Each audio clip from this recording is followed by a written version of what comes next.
That means my timing is good. Welcome, making stuff. Glad to see you back, man.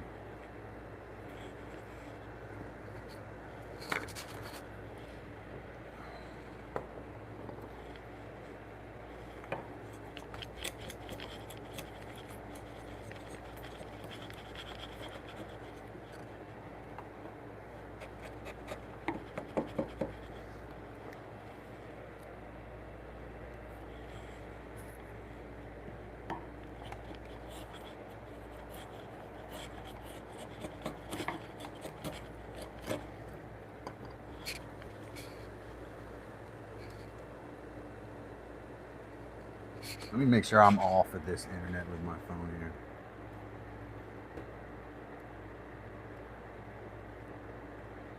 There we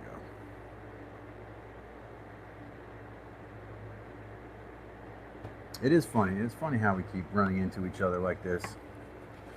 Hopefully, you have those alerts set so it's not an accident. You know.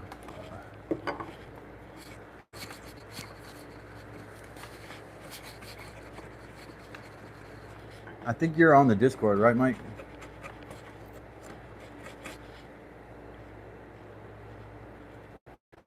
Make sure you join if you're not on the Discord. I think you are. Heather and I think we're going through like your stuff yesterday, spying on you.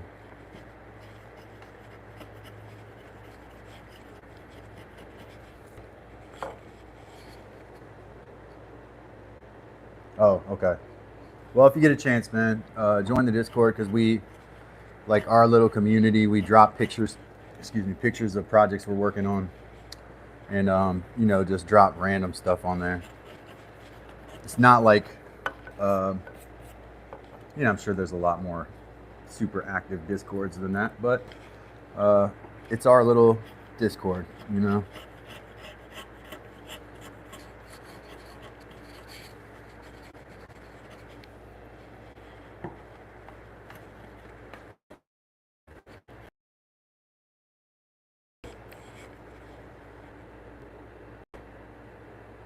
Good. Yeah, we do that because we like to see what people are making, especially when our community is people who are all making stuff. We want to support them, so if they have a channel, we usually subscribe, etc., etc.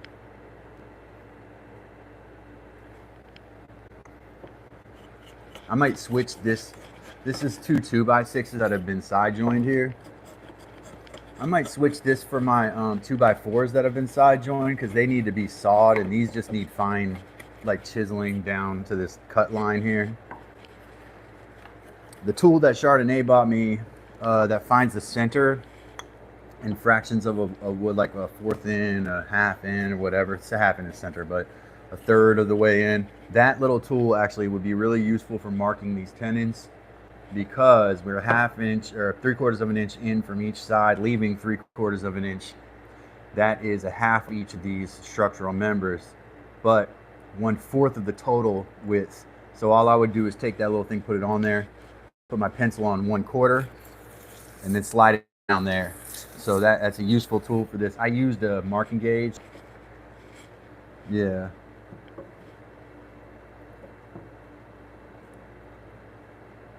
Hey Chardonnay, welcome Chardonnay, friend of the program. We started out with like 20 in here, and then I lost a few. I don't know what happened. That's okay though. I was just saying the tool that one of the tools that you got off the Amazon wish list, the marking gauge, I can use for these timbers for the bed, because basically I'm a 1/4 in from each side at 3/4 of an inch. That would be, there's a little mark on there. What's up, Ruiz?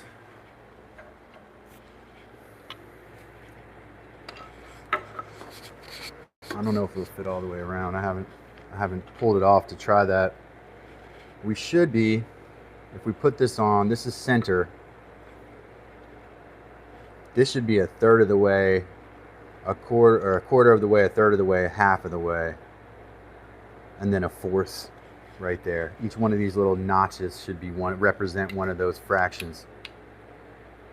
So just thinking about how I could probably use those to to do that.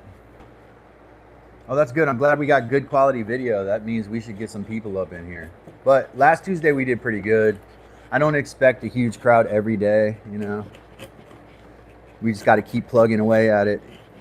You just keep going, build your community. If you guys don't follow me on an Instagram, I'm about to change my name to Dad's Workshop on Instagram and start kind of dedicating my Instagram to Dad's Workshop as well. It already basically is.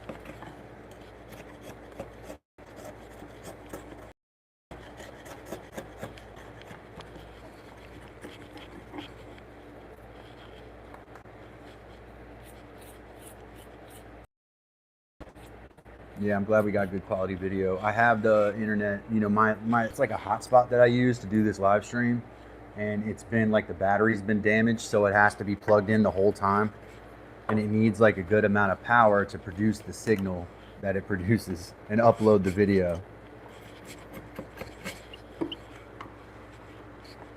There's a notch right there.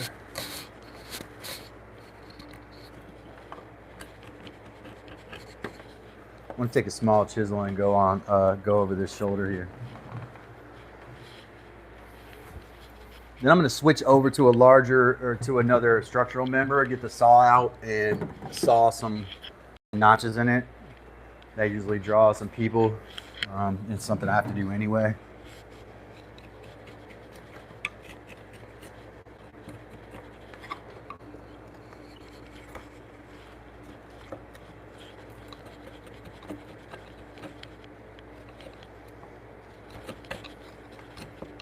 Knot right here on the end. A bunch of irregularities in this wood right towards where the shoulder is.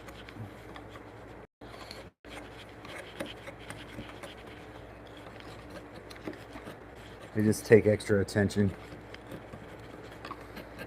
and you can't get carried away with how you approach them because you might blow out wood.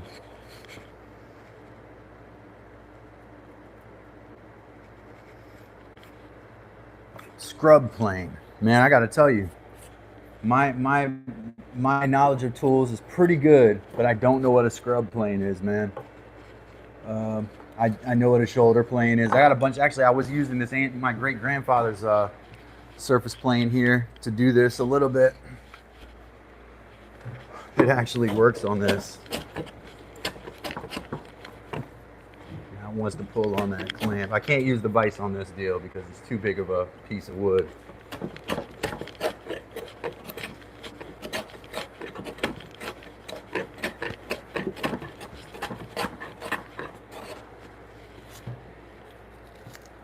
Probably needs a little bit of fine tuning, but it's a 125-year-old plane, so the sharpening of the blade actually did help a little. It does want to bite on this board, so yeah, I don't want to mess up the grain. Going that way on the grain is not really my MO usually. I actually got a bunch of tools from my great grandfather. Here's another surface plane I could probably use on this. I ran it over a couple times. I also changed the frog a little bit. If you've been with Dad's Workshop for a minute, you saw when I sharpened these blades a while back. This one probably needs to come down even more.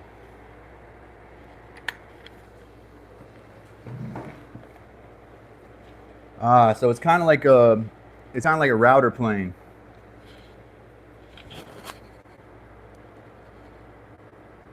Slightly camber, a curve on the blade. Yeah. Yeah, it reminds me of what a router plane or a shoulder plane. So like, plane would be like this, and it would have another piece of wood right here, and the blade would only come down on one side, and you would run it here, and it would cut a shoulder. A router plane actually cuts a groove into, you know. Man, I have not been watching much baseball, but the Phillies. I heard a scouting report from. A couple weeks ago from this Irish baseball, believe it or not, there's this Irish baseball expert, and he gave the Phillies like a D or an F in the off season, and the Yankees, as you know, have unlimited money. So when it comes to the Phillies and the Yankees in the regular season, I would generally lay it with the Yankees, man. Lay it with the Yankees. Yep. That would be my general advice because of the money. And I know that the Yankees are very good this year. They got those special bats.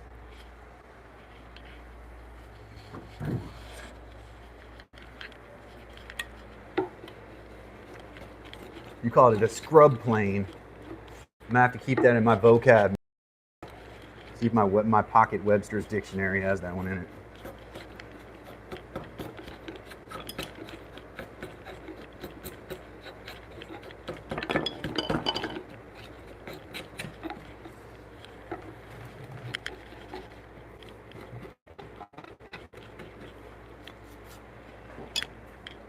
Yeah, I'm gonna switch over to my other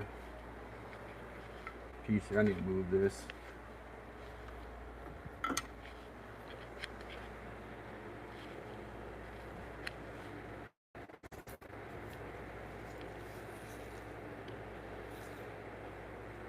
Yeah, man.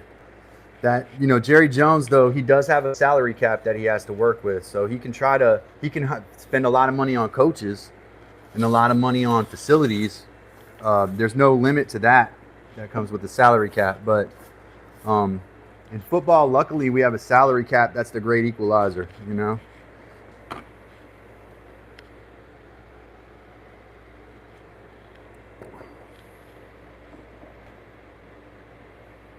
Yeah, that's what they do, man. Look at what's his name? I got his jersey in the house.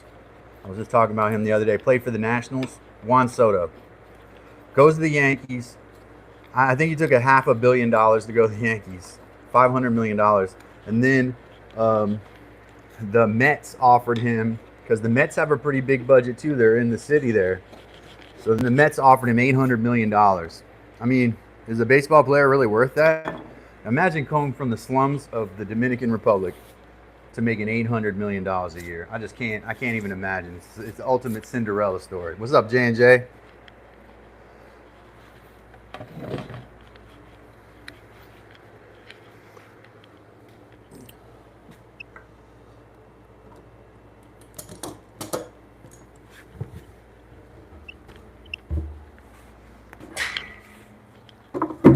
That one's almost done. It just needs fine tuning. This one needs all of everything done to it, so I got to lay out marks on it.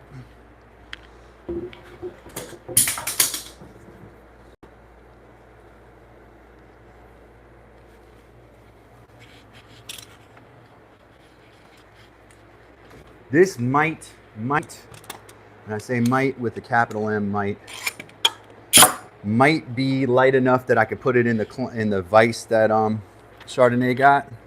That this vise may be primarily for small work pieces though, not for big ones like this.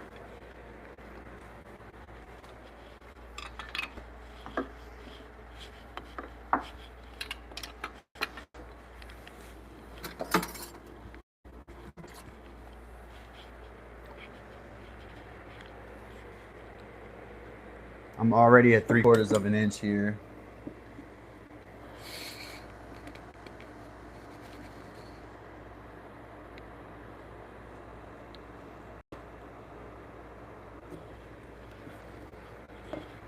Can y'all see that? No, you can't. Dang, because I made a perfect line too.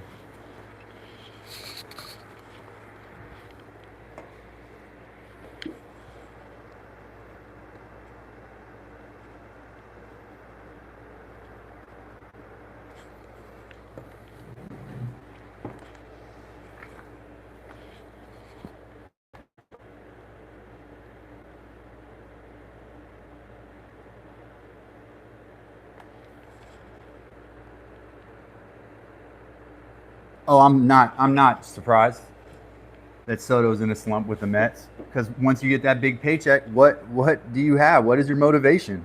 He's made the most money anyone could ever make. The only thing to do now is just like die. I hate to say it, but like you made all the money now. Dominican mentality of like, I don't like it that much, but if it's in America and makes a ton of money, make them American dollars, I'll go do it. So I don't buy this whole Dominicans are super hyped for baseball, because I know for a fact that, I mean, I know Dominican people, and the ones I know that play baseball say, hey, I found out you could make over $1 million playing baseball, and all of a sudden the sport was fun to me. I mean, you know, sorry to say, that's, to me, that takes a lot of the love out of the game, because like back in the day in the Dominican Republic and in Puerto Rico, these kids loved baseball. That's why they ended up in the US playing baseball. It wasn't that they were looking to make a bunch of money. They did because they were good at baseball. It had nothing to do with the potential money to be made. Or maybe it did and I just don't, you know. I thought it was for the love of the game and stuff. I stopped watching a lot of baseball in 1994 when they went on strike. I had tickets for a game, and it was for my only birthday present was to get tickets to this game, and the strike happened, and there was no game. So that was not much fun. And so just like a lot of people left hockey when they went on strike, I stopped liking baseball when they went on strike.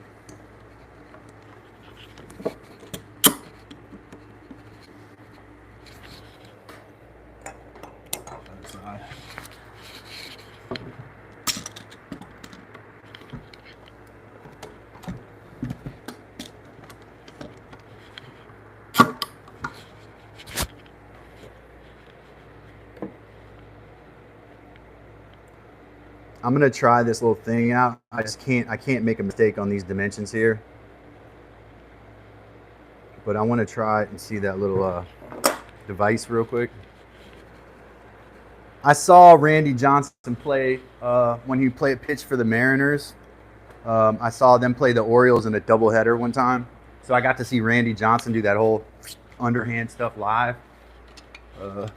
So it was cool as a kid to experience that. That's one of the players I can say for sure. Yeah, it's a little too small for this piece. That's one of the players for sure I can say that I got to see while he was playing. Also got to see Magic Johnson play. When he was, you know, I went to a Bullets game back in the day. Vlade Divac too.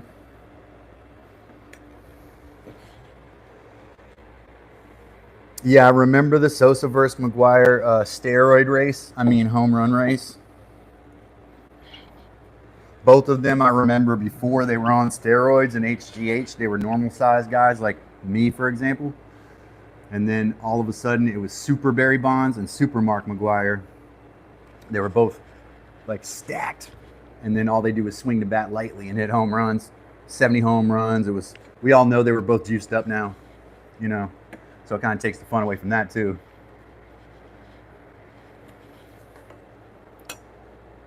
I got my layout lines on both sides now. What I'm going to do is take my my Ryoba saw here, and I'm going to saw down to these lines like you all have seen me do multiple times.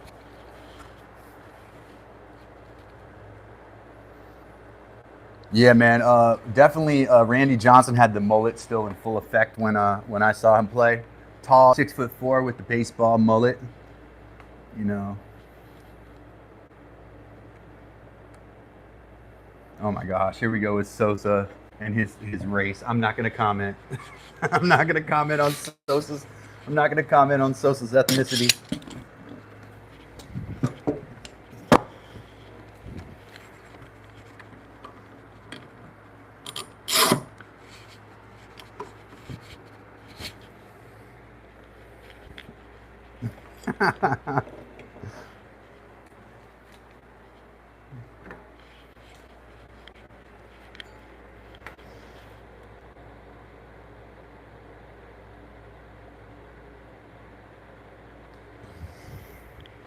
But my man, this line is slightly different from this line. I need my little mirror.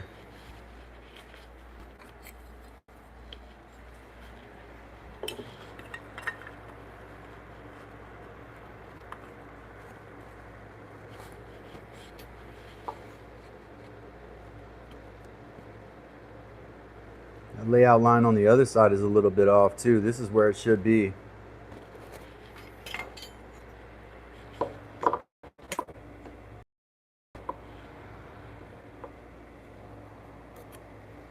where it should be, I think.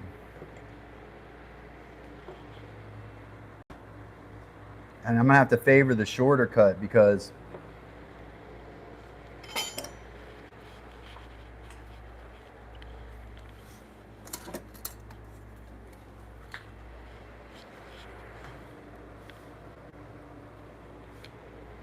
I can always make the shoulder a little further back. I can never make it further forward, right?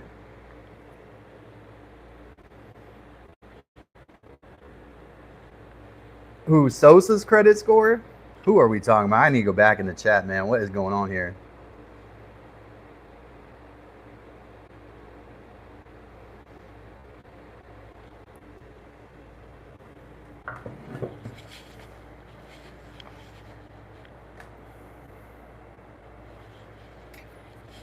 I think it needs to be right there, dude.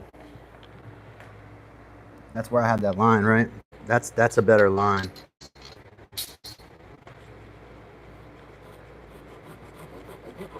The shoulder is very important where this is located here.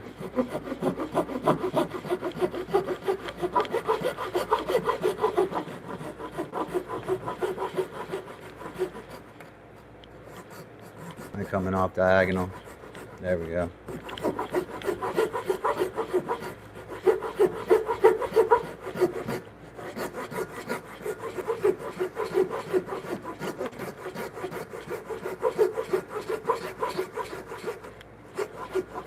I gotta slow it down and get the back part even with the front here.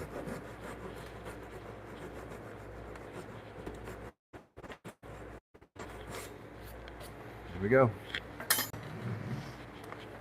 So that's approximately where that shoulder should have been. This line, whatever here that I laid out, is not exactly in the right spot. So we'll have to check the other side also. And then we're gonna make several of these cuts. And then the straightness of these matters less now. So let's do it.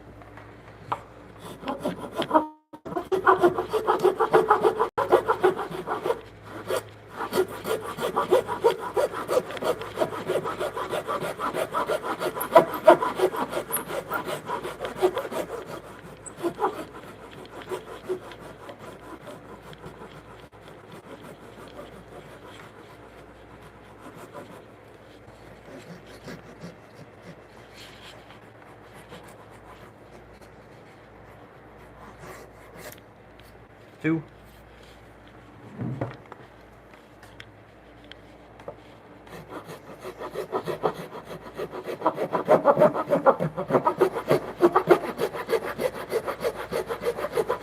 I like that his credit score is nope.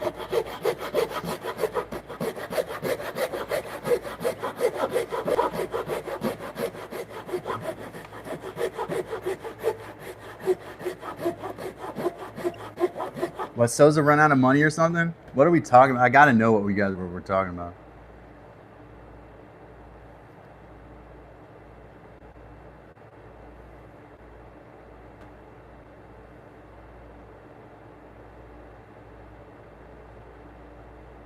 I just left my live trying to figure out who you. I think you're talking about Sammy Sosa, but I gotta know.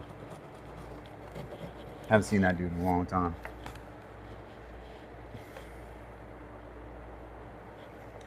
Yeah, I mean, you start living a certain lifestyle. He said, I'm sure he's blown through it, talking about his money, I guess.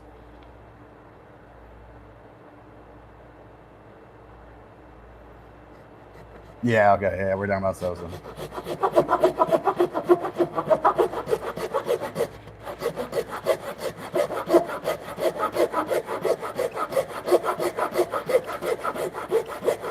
Never saw Sosa play, though. I stopped watching baseball. I mean, I would catch it on when they were all juiced up. I was like, look, we go from being on strike to being juiced up. You know, of course you're breaking the home run record. You know, you have 10 times as big of muscles as you had. Mark McGwire used to be known as the guy with the sweet swing. That was what he was known as early in his career. He was a smaller, lighter guy with a nice swing. And then he became known, he was just like a behemoth, just like Barry Bonds. And Sosa, same thing. Jose Canseco, he admitted to juicing, you know. Then he wanted to pitch too. I remember the Jose Canseco pitching era.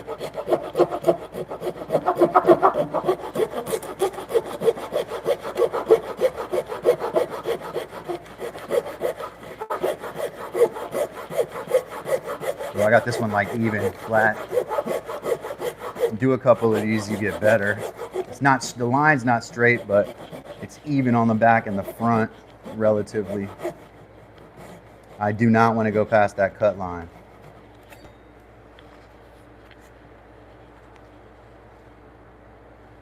And man, you definitely can't take it with you, man. No doubt about it, dude. It's just paper, you know. Hopefully we all get rich, you know.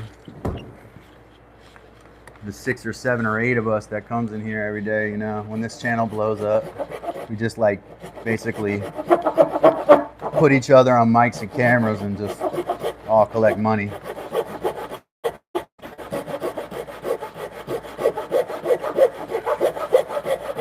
Talking about whatever, to be honest. We just niche it down when we need to. No, I don't. This is an old one too, so probably dull. I've had this one for years. The other one that I got from Harbor Freight straight up sucks. It just sucks, man. Sorry, Harbor Freight. Unless you want to sponsor my video, I'll delete that if you're watching right now. If you're one of the 5 people watching.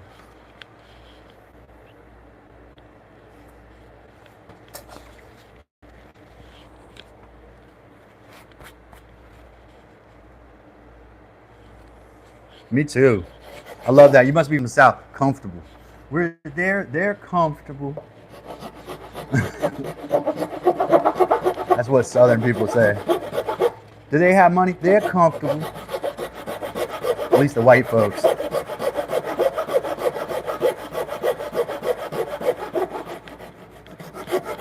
I'm gonna put one more cut here because I feel like it's gonna help me not blow out.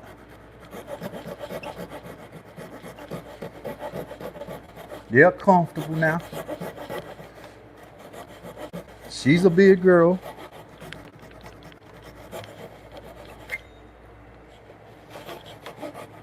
They only had a few million, but they're comfortable.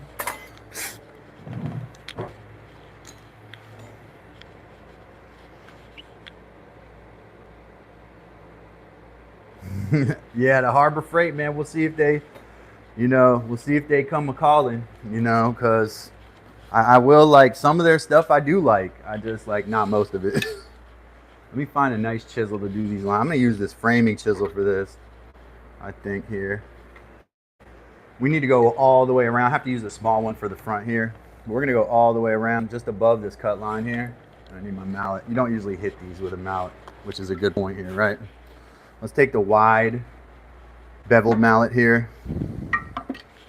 My large mallet, or the wide beveled chisel, large mallet. I'll start with the end.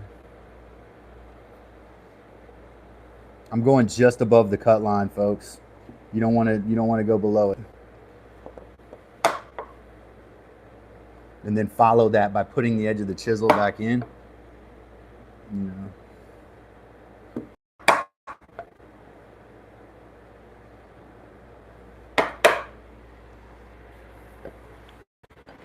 There's so much sawdust on my phone.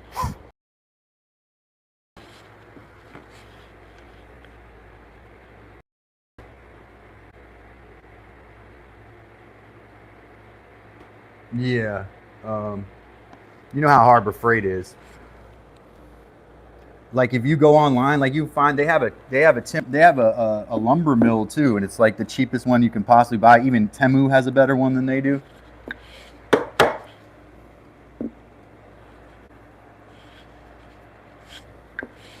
Temu has them here in the States too, so they'll ship them to you. They're already here. It's one of their items that's actually in the States. They might have some problems soon shipping some of these things over here. Right here, we're not going to get political though. I mean, I'd rather have a Timber King or a what's that one that's orange? The sawmill that's orange. No, that one was not online right there. Can't remember the orange sawmill company. If anybody remembers them, I think of it as the best company. I think it's Canadian. Wood-Mizer. Wood-Mizer.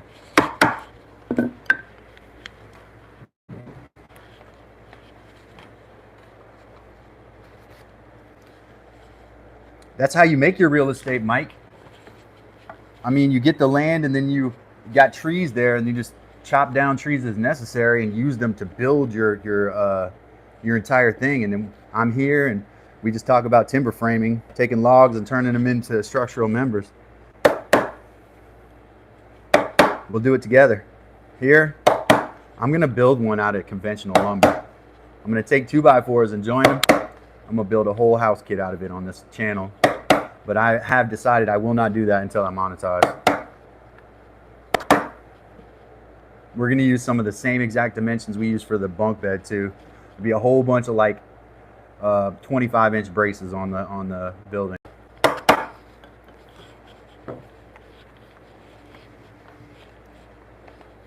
Yeah, wood miser.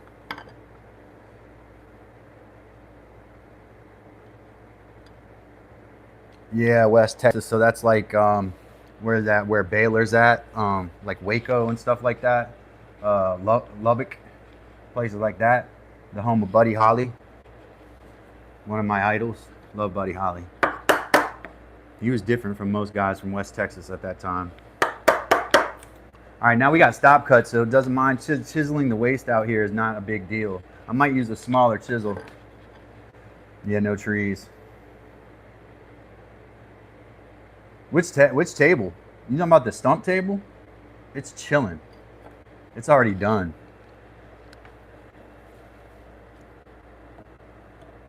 Or are you talking to somebody else on some Discord stuff?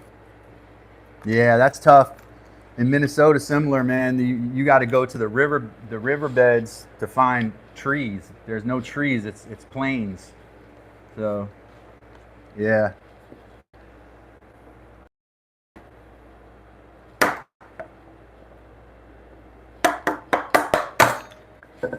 You know, I watched a couple of these lives when I was at my folks' house. They're not bad. We talk about all kinds of stuff on here. Where did I have this? Oh, there we go. I want a smaller chisel.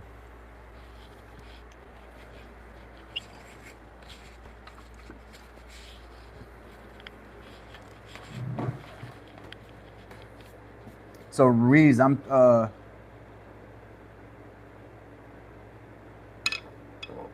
the table, pinpoint location. Amarillo, okay. Yeah. You know, I've never been there, so it's one of the places I've never been, West Texas. I've only been to like Dallas. My dad had a ranch. My dad and his brother had a ranch, and his dad had a ranch outside, like 60 miles outside of Fort Worth. But they sold the ranch. It had, because they had limited mineral rights. I don't know if you know what that is. You know what mineral rights are? They had oil on the land,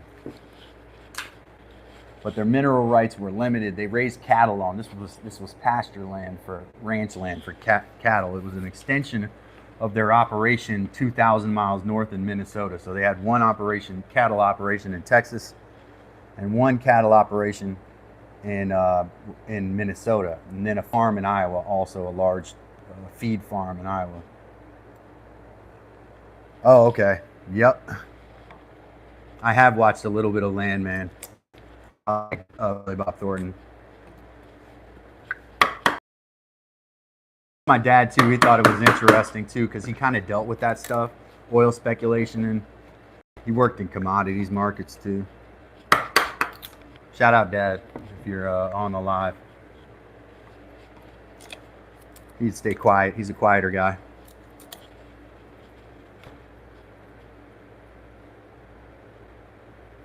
Yeah, so I mean the dirt's good though. Think about it, dude. Food is the ultimate resource. When everything else, gold has no value if people are starving. The only thing that has value is food. Think about the Holocaust. Jewish people being exterminated were giving away their diamonds for caramels, for little pieces of food. Food is king. But the mineral rights were worth so much that the land needed to really be sold to maximize the land value at that point, because they had calculated that if the only profitable amount, they calculated it so the only way it would be profitable is if oil reached like $200 a barrel. I think that's like basically the equivalent of like $4 a gallon for gas. So at that time, that was unthinkable. Now, not so unthinkable. But at the time, they had calculated out to like something like $200 a barrel, make it worth it to drill. You know, interesting stuff, dude. And there's still, you know, claims and mineral rights still a big deal in South Dakota and North Dakota because of the gold that's actually there. There's actually quite a bit of gold in the Black Hills and stuff like that. So mineral rights are still a thing because you can actually, if you have a claim to a piece of land, even if you don't own it, you can actually go there and put a trailer up and mine without permission.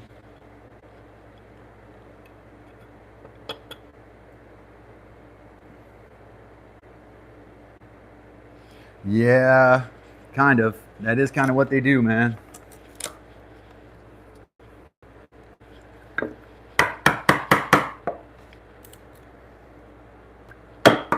There's a lot of farmers who do that with their crops. They don't really try to grow their crops. They don't try to weed, and then they take farm aid money. But that's a controversial subject. So some farmers say that's, you know, they need it. Some farmers say it's BS. You know, it's very controversial, very, very political, the farm aid thing, because some farmers do exploit it.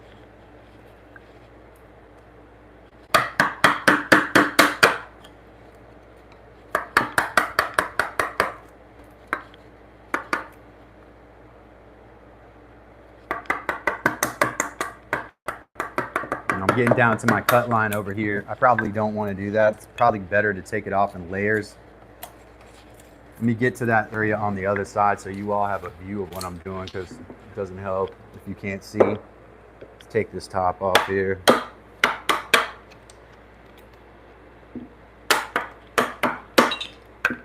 And the guys, the Vikings and stuff that made boats, most of their curves were cut with this, you know, cut with like basically the equivalent of a rip saw. And then they made jagged cuts like this and broke through it. I posted a video on my Discord a while back about how it's still used in boat making to do this sort of basically whittling of wood, waste wood, because you can get it exact to match the next timber if it's done kind of by hand. If you're using a, you know, a big piece of wood. It's just a traditional way of doing things. You just make lateral cuts because you use the weakness of the wood to your advantage and the strength when you're taking it apart, and the strength of the wood to your advantage when you're putting some together. So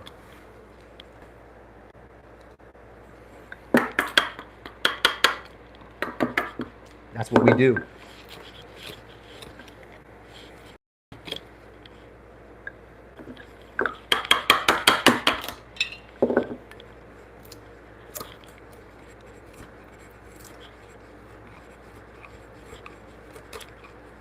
There's a knot right here.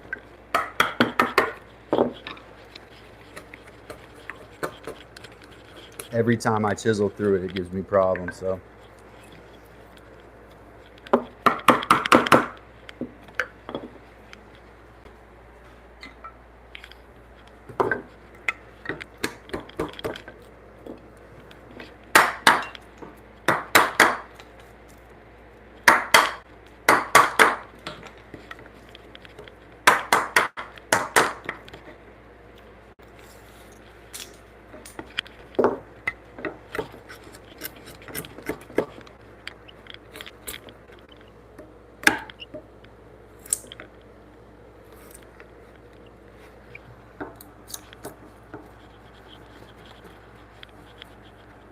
Actually, that's pretty clean right there.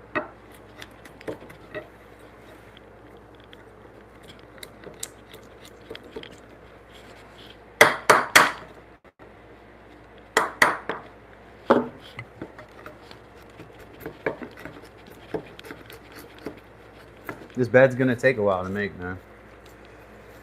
But y'all know that. That's the way that hand making stuff is. It just takes a long time and you can't rush it and all that.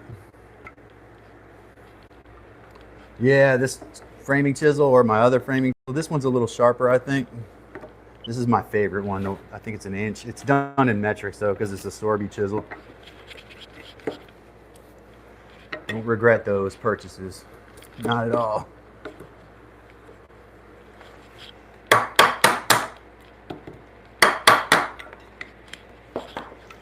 Its wideness doesn't give it more strength when you're chiseling, but it can take a larger chunk. If you're grain wise, it's going to take a larger chunk out from side to side, and that's what I need right now. I'm a little shy of the line in some spots. I can see by where the saw marks are. So we got to go, you know, do cross diagonally here.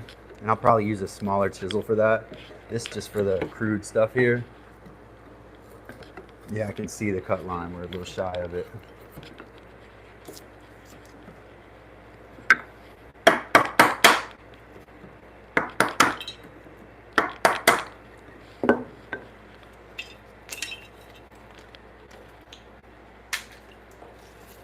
Firewood.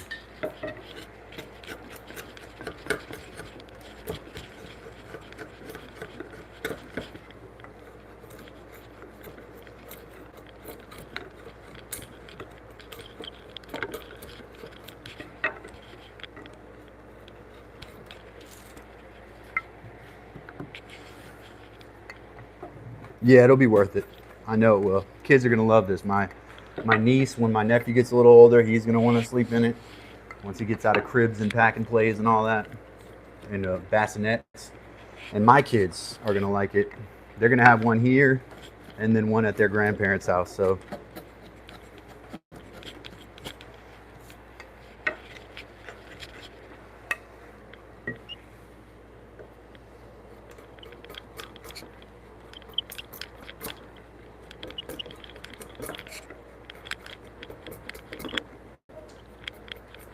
Y'all see that cut line on that side? How close am I? Closer at the front, huh?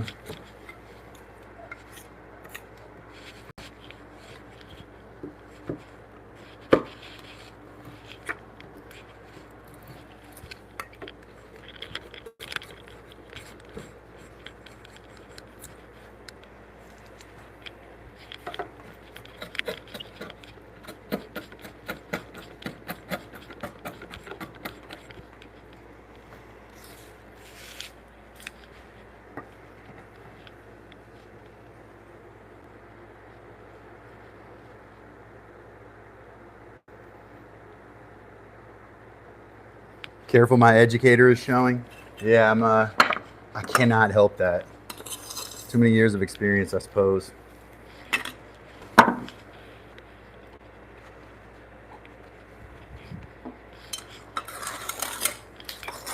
That's why y'all always show up for class. You get fooled too. You feel like you need to be on time. That's good. Stay fooled. Show up on time.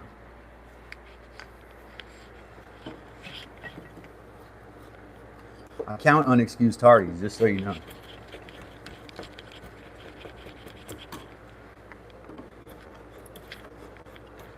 I think I need to sharpen this chisel again. It's doing great, but I feel like it was the last time this one really got a good sharpening was before that last project, so it probably needs a fine tuning, maybe flatten the bottom sole of it.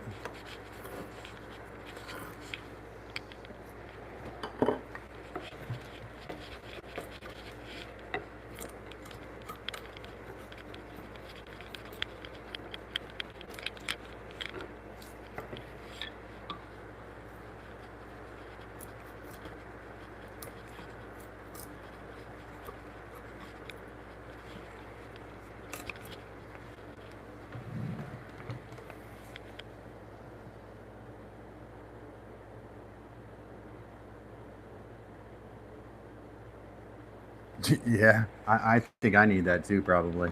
I didn't graduate with a degree in communications, you know.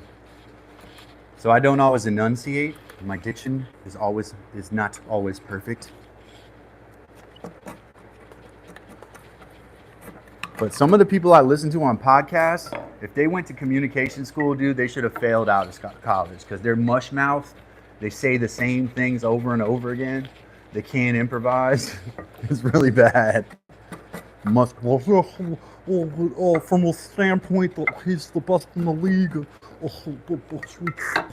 Come on, man. Learn how to take a breath. You know, you guys got all this money coming from all these sponsors reading the ads wrong. Trust and believe. I get ad reads here, I'm going to read them correctly with the T enunciated. My ad reads will be flawless. I practice them in my spare time. Don't you get all this money from ad reads, and you know, especially from these FanDuel and stuff, and they want you to read it exactly how it is.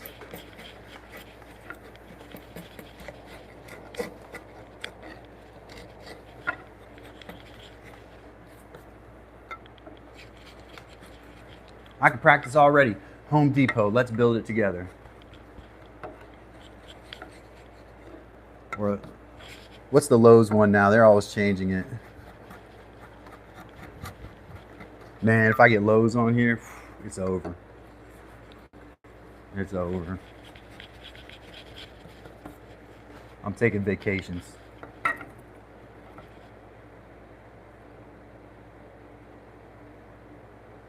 What's your offer? What was the first offer?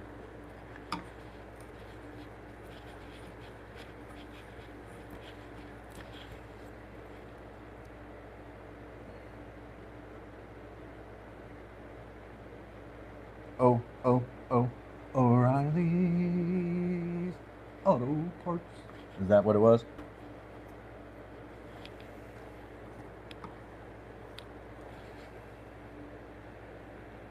Shop air conditioning?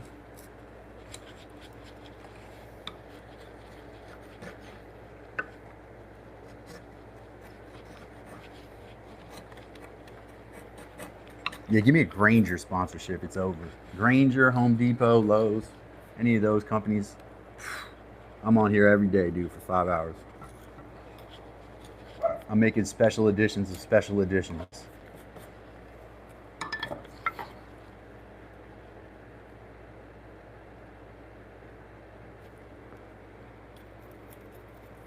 Oh, that's pretty cool.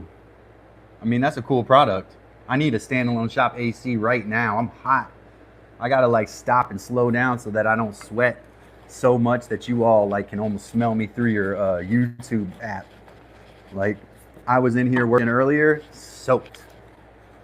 It is hot even with the AC on in here and the fans. The heat just raises to the ceiling or sits in the attic. There's no attic vent here either in the shop. That probably would help this heat in here if there was some sort of ventilation to the attic.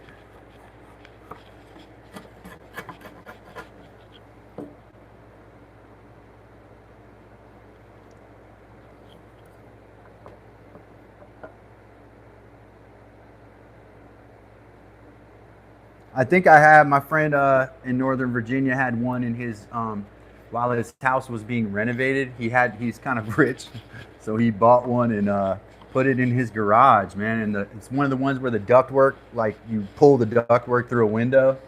Is that like it rolls around the room? Those things are pretty cool.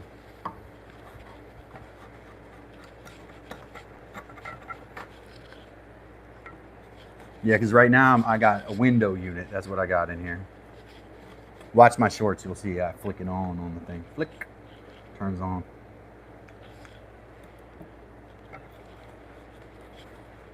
It's my yartsy fartsy stuff that I do on my shorts to grab attention.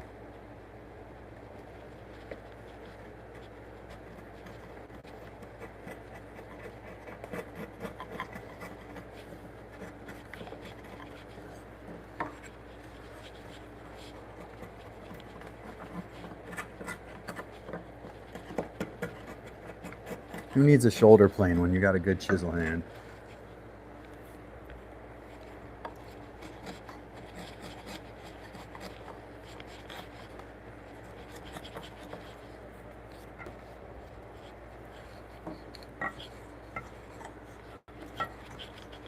Hockey on tonight's hockey.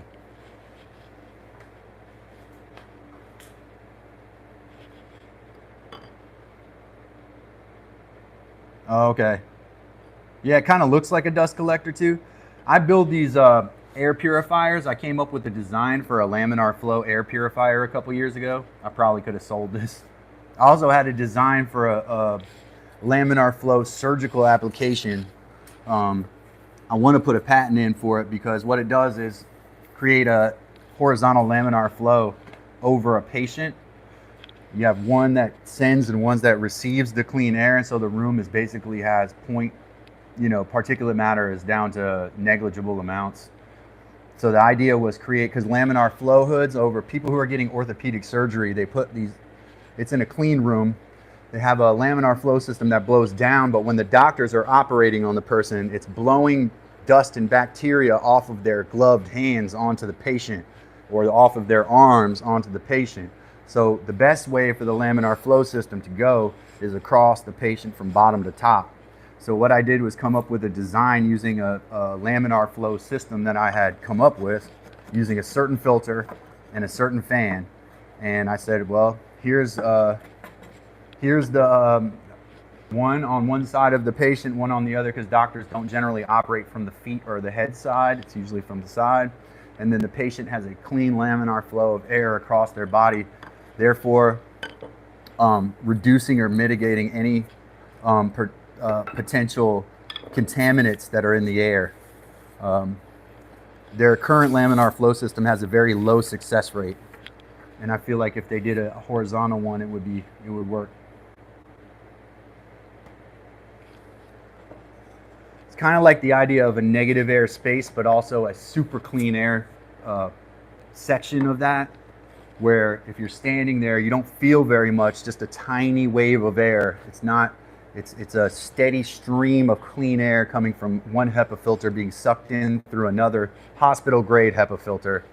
I could show you I have a laminar flow hood in here that I built that's similar, but one of these I have in the house. It would be basically two of these boxes, one on one side of the hospital bed and one on the other.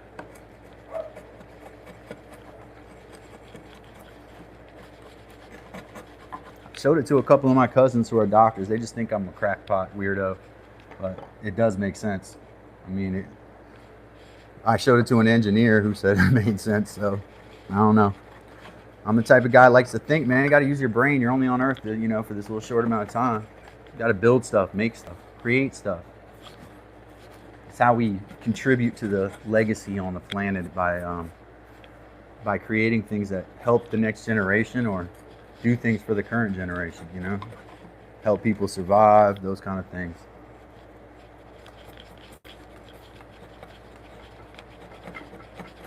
It started by me looking at the Reynolds number and working out math equations. I know that's super exciting. And then I had to plot these points on a graph and figure out static pressure and all that fun stuff, so. It is getting, I don't know, we're getting towards the end. I said if I was around 8 to 10, I'd probably wrap it up at about 45 minutes because Tuesday's usually slow.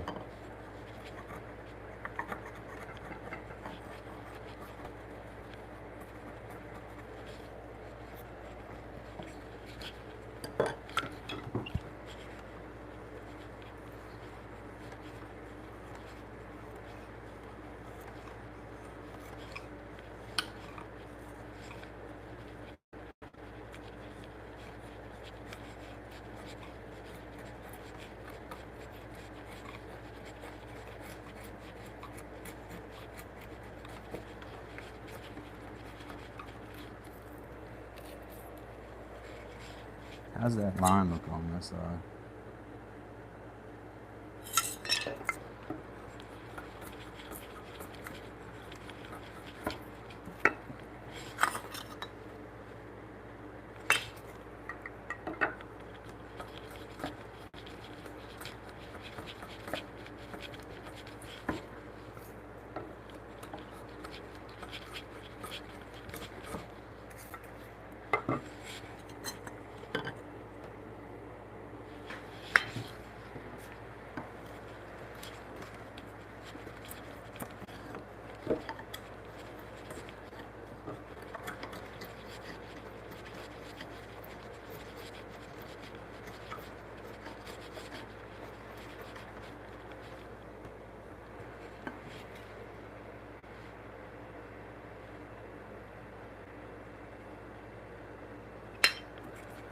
doesn't look raised over here. Like this spot doesn't look.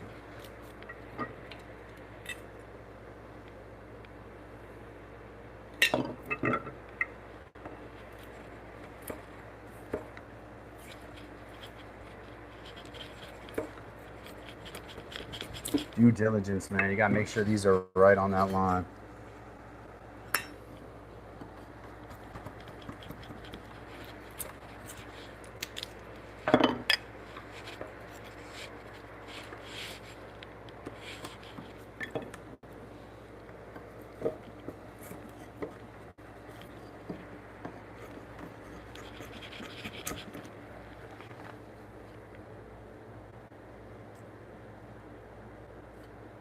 Yeah, I like inventing stuff.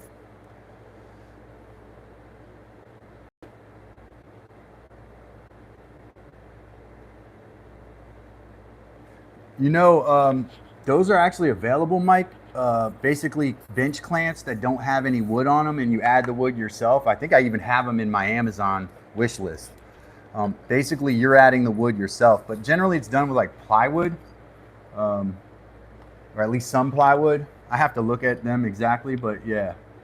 The sliding heads, that's because bench clamps are like the ones you find online that are already made are kind of cheap.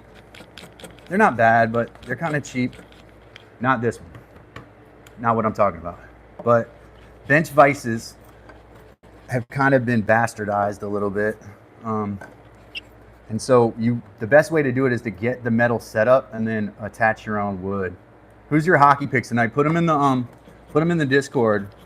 I mean, I know who they should be. Like Carolina, like Toronto by more than a couple goals. Toronto was all over the Senators the other night. Matthew Tkachuk couldn't do nothing, or Brady Tkachuk, whichever Tkachuk is on that Senators team. The Devils don't have Jack Hughes. They actually don't have either Hughes, so they're in trouble. Again, that's the Carolina against Carolina. Unfortunately, my Minnesota Wild will probably fall to Vegas again. That's at like 11 o'clock at night. That's ridiculous. And I actually think that Tampa Bay is going to beat the Florida Panthers, at least in this game. I don't know.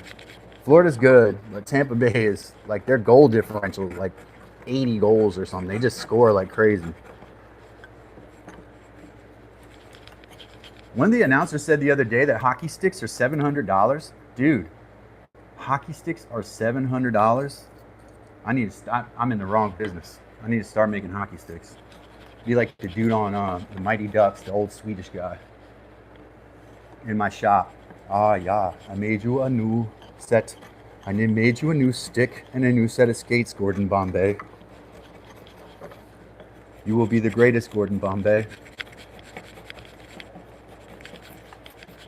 Quack, quack, quack, quack. Now Disney's going to sue me.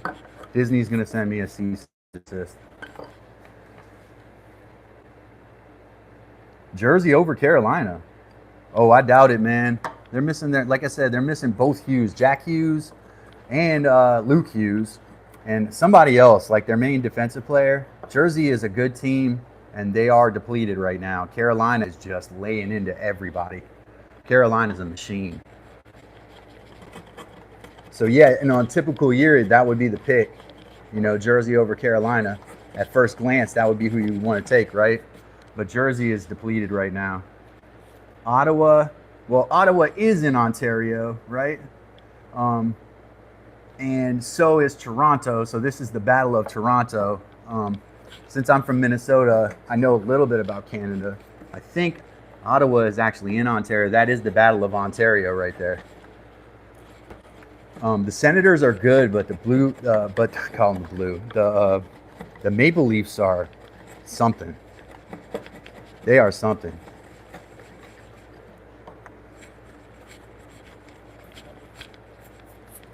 Oh, well, I like that pick. Hope you're right about that, Mike. That's the state of hockey. They should beat some desert team like that. Like, come on, they're in a desert. They're called the Golden Knights. Last night, or the night before last, what was it? Carrot Top was the one who Well, that game, Washington smoked Montreal last night, so it will have to go differently than that. And I think that one's tomorrow, maybe.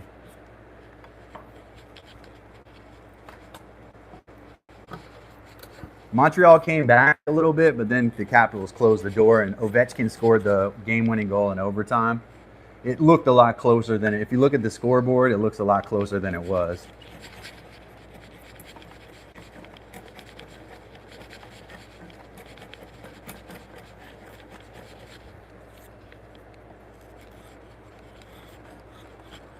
This is going to be a perfect joint, though. All the joints that I carve on this program are always good because I take my time on it because I'm sitting here yapping with you all. If I'm by myself in here, I have this tendency to rush. It almost keeps me honest to do these joints on the live stream.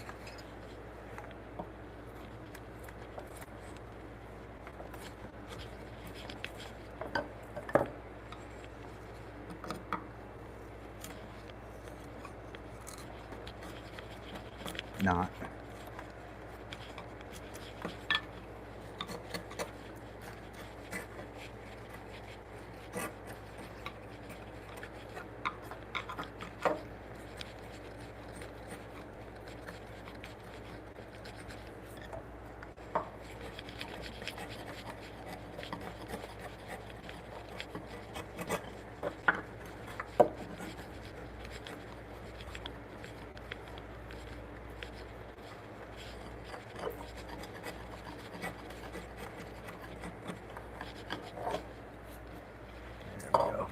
Beautiful. Yeah, man, he is pretty amazing. Yeah, we can't say a lot about Ovechkin. Still scoring over 40 goals in a season. He's almost 40 years old. It's crazy. Appreciate everybody coming to Dad's workshop this evening. I believe this is the place I put this chisel. I hope it is. I sometimes put them where I feel like putting them. And sometimes they don't feel like being there. But I appreciate all of y'all. Love all of y'all. J&J, shout out. Ruiz, shout out. Mike is making stuff. Keeping the chat rolling. Shout out Gandara, who was here earlier, right? Did Gandara not show up today? Oh, man. Unexcused absence, right? Unless I can find him in the chat early. Nope. So shout out Mike. Shout out Ruiz. Shout out J&J. Shout out Chardonnay. All friends of the program. Is there anybody I missed? Shout out to all of y'all. Appreciate all y'all, and I'll be back tomorrow night. Love y'all. Appreciate you. We'll talk again tomorrow. Put this mallet up.